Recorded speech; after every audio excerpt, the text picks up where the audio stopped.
आज की ये कथा सुनते ही आपके भीतर बैठा अमीर गरीब का हर घमंड, हर दीवार, हर झूठ धीरे धीरे गिरने लगेगा।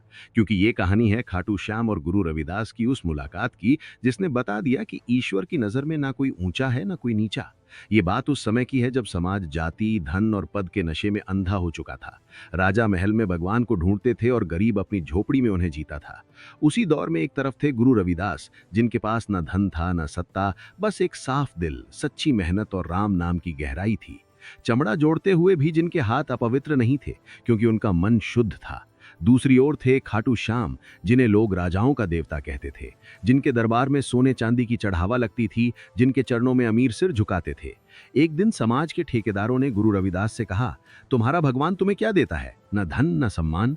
रविदास मुस्कुराए और बोले, मेरा श्याम मुझे वही देता है जो बिकता नहीं। उसी रात खाटू श्याम स्वयं एक साधारण यात्री के रूप में रविदास की झोपड़ी के बाहर आए। न मुकुट, न सिंहासन, न चमत्कार, बस एक भूखा मुसाफिर। रविदास ने बिना पूछे उन्हें पानी दिया, रूखी रोटी दी और अपने पास बिठाया। श्याम ने पूछा, तुम्हें पता है मैं कौन हूं? रविदास ने कहा, जो भी हो, तुम आज मेरे अतिथि हो और अतिथि में भगवान बसता है। ये सुनते ही श्याम की आंखें भर आईं। उन्होंने देखा कि जहां मंदिरों में उन्हें दिखावे से पूजा जा रहा है, वहीं इस झोपड़ी में उन्हें इंसान बनकर अपनाया गया। श्याम ने अपना असली रूप दिखाना चाहा, लेकिन रविदास ने हाथ जोड़कर कहा, अगर तुम भगवान हो तो भगवान ही रहो। मुझे तुम्हारे चमत्कार नहीं, तुम्हारी मौजूदगी चाहिए। उसी क्षण खाटू श्याम ने कहा, रविदास, आज तूने मुझे समझा दिया कि मैं किसके लिए हूं। मैं उन महलों का नहीं जो मुझे खरीदना चाहते हैं, मैं उन दिलों का हूं जो मुझे जीते हैं। कहा जाता है उसी पल अमीरों के मंदिरों में श्याम की मूर्तियां मौन हो गईं और गरीबों की झोपड़ियों में भक्ति जाग उठी। समाज को पहली बार एहसास हुआ कि भगवान जाति नहीं पूछता, कपड़े नहीं देखता, चढ़ावा नहीं गिनता, वो सिर्फ भाव पहचानता है।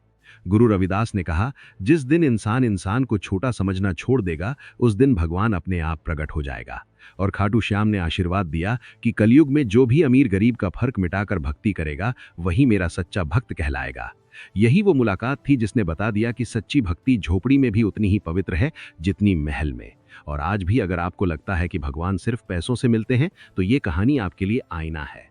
उस रात के बाद कुछ ऐसा हुआ जिसे इतिहास ने नहीं लिखा, लेकिन समय ने कभी मिटाया भी नहीं। खाटू श्याम उस झोपड़ी से चले गए, लेकिन गुरु रविदास की बस्ती में एक अलग ही शांति उतर आई। लोग समझ नहीं पा रहे थे कि बिना कोई चमत्कार दिखाए भगवान कैसे मिल सकता है। अगले दिन वही अमीर वर्ग जो रविदास को नीची नजर से देखता था, उनके पास सवाल लेकर पहुंचा। उन्होंने पूछा, अगर भगवान सच में तुम्हारे साथ थे तो हमारे मंदिरों में क्यों नहीं दिखे? गुरु रविदास ने बहुत शांत स्वर में कहा, क्योंकि तुम भगवान को पाने नहीं, इस्तेमाल करने जाते हो। तुम पूजा इसलिए करते हो ताकि दुनिया तुम्हें बड़ा माने, और भगवान वही आता है जहां इंसान खुद को छोटा मान ले। ये सुनकर कई लोगों को गुस्सा आया, लेकिन कुछ के दिल हिल गए। उसी समय खाटू श्याम की मूर्ति से एक आवाज गूंजी, जो सिर्फ अहंकार रहित कानों ने सुनी। उसने कहा, जिसने गरीब को दुत्कारा उसने मुझे दुत्कारा, जिसने इंसान को छोटा समझा उसने भगवान को छोटा समझा। उस दिन कई अमीरों ने पहली बार अपने घमंड को नीचे रखा, और कई गरीबों ने पहली बार खुद को भगवान के करीब महसूस किया। गुरु रविदास ने तब कहा, याद रखना, कलयुग में भक्ति का असली इम्तिहान मंदिर में नहीं बल्कि व्यवहार में होगा। जो बाहर से झुका लेकिन अंदर से कठोर रहा, वो खाली रहेगा, और जो बाहर से साधारण लेकिन अंदर से सच्चा रहा, वही मेरा अपना होगा। कहते हैं उसी दिन से खाटू श्याम को सिर्फ राजा नहीं बल्कि गरीबों का देवता कहा जाने लगा, और गुरु रविदास की वाणी ने समाज की जड़ों में हिलावट पैदा कर दी। यही कारण है कि आज भी जब कोई सच्चे मन से बिना दिखावे के श्याम को पुकारता है, तो वो सबसे पहले उसके अभिमान को तोड़ते हैं, क्योंकि जहां अमीर गरीब का फर्क खत्म होता है, वहीं से ईश्वर शुरू होता है। अगर इस कहानी का ये अंतिम सच आपके दिल तक पहुंचा हो, तो चैनल को अभी सब्सक्राइब करें, वीडियो को लाइक करें, कमेंट में जय श्याम और जय गुरु रविदास जरूर लिखें, और इस कथा को शेयर करें ताकि भक्ति फिर से इंसानियत बन सके।